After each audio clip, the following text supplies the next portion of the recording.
نباید کبر بنماید کسی که سیم و زر دارد، که دولت از سری هر آدمی دنیا گذر دارد.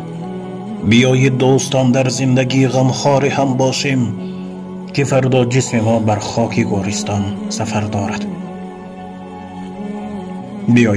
بیایید بهر هم نیکی نماییم تا توانایی، که انجام تمام نیکی ها شهد و شکر دارد. نباید دلشکن باشیم به حرف ناجوان مردی، زبان سرخ بدگفتار بر دلها اثر دارد. همین قانون بی قانون قسمت را نفهمیدم، یکی لبهای خندان و یکی چشمان تر دارد. خداوند می دهد رزق فراوان و تنی سالم، کسی در زندگانیش تلاش بیشتر دارد.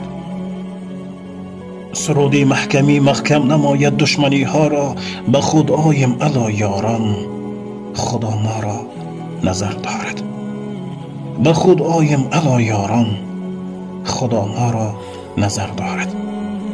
نباید کبر بنماید کسی که سیم و زر دارد، که دولت از سری هر آدمی دنیا گذر دارد.